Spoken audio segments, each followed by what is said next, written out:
आरोग्य विभाग बाब क्रमांक 124 प्रश्न क्रमांक 90। अध्यक्ष महोदय, आपण बघतोय की आजकाल वयोवृद्धच नाही तर तरुणांमध्ये स्वहृदयविकाराचं प्रमाण खूप मोठ्या प्रमाणात वाढलेलं आहे। अध्यक्ष महोदय, धाराशिव सारख्या ठिकाणी कॅथ लॅब गेल्या अनेक वर्षापासून नव्हती।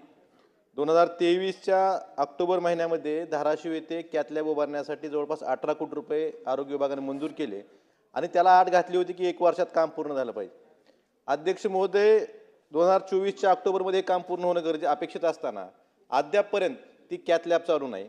10 बेडचं आयसीयू कार्डियाक कॅथ लॅब हे धाराशिवला मंजूर असताना काम पूर्ण झालं असताना अद्यापपर्यंत ती कॅथ लॅब चालू नाही आणि गोल्डन आवरमध्ये जर त्या रुग्णाला उपचार मिळाले नाहीत तर आमच्या धाराशिव जिल्ह्यातून तुमच्या सोलापूर जिल्ह्यात बऱ्याच पेशंटना यावं लागतं आणि हृदयविकाराचा झटका आल्यानंतर दवाखान्यापर्यंत सुद्धा तो पेशंट पोहोचू शकत नाहीत। त्यामुळे अनेक रुग्ण मृत्युमुखी पडलेले आहेत। अध्यक्ष महोदय, 2024च्या त्या कॅथ लॅबच्या जे कामासाठी ट्रान्सफॉर्मर आणि जनरेटरची अडचण होती, त्यासाठी जिल्हा नियोजन समितीतून मंजुरी दिली होती, परंतु ह्या स्थगितीच्या राजकारणामध्ये त्या जिल्हा नियोजन समितीच्या निधीला स्थगित दिल्यामुळे ते काम अपूर्ण राहिलं।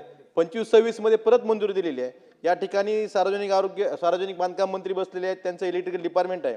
माझी त्यांना एवढीच विनंती करायची की हे ट्रान्सफॉर्मरचं आणि जनरेटरचं काम आपल्या सार्वजनिक बांधकाम विभागामार्फत हाती घेण्यात आलेलं आहे, त्यांना प्रशासकीय मान्यता दिलेली आहे। हे तात्काळ चालू करून गेल्या 2-3 वर्षात अनेक रुग्णांचे मृत्यू झालेले आहेत, तर हे काम लवकरात लवकर चालू करून धाराशिवची कार्डियाक कॅथ लॅब लवकरात लवकर चालू करावी यासाठी आपण स्पष्ट निर्देश द्यावेत। त्याचबरोबरीनं अध्यक्ष महोदय, धाराशिव येथे आरोग्य विभागामार्फत MRI मशीन मंजूर होती।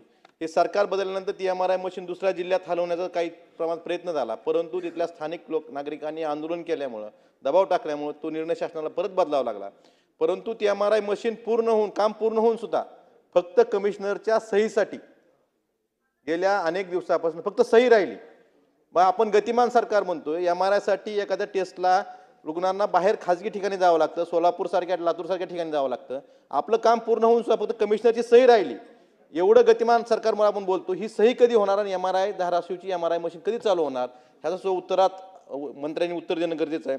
अध्यक्ष महोदय, त्याचबरोबरीनं 500 बेडचं सिव्हिल हॉस्पिटल धाराशिवला मंजूर झालं, त्याला निधीची तरतूद नव्हती। अनेक वेळा विधानसभेत आवाज उठवला, त्यानंतर एशियन डेव्हलपमेंट बँकेमार्फत त्या ठिकाणी निधीची तरतूद झाली, परंतु अद्यापपर्यंत त्या 500 बेडच्या सिव्हिल हॉस्पिटलचं काम चालू झालेलं नाही। हे काम लवकरात लवकर चालू होणं गरजेचं आहे, असंही आपल्या माध्यमातून मला सरकारला सांगायचं आहे।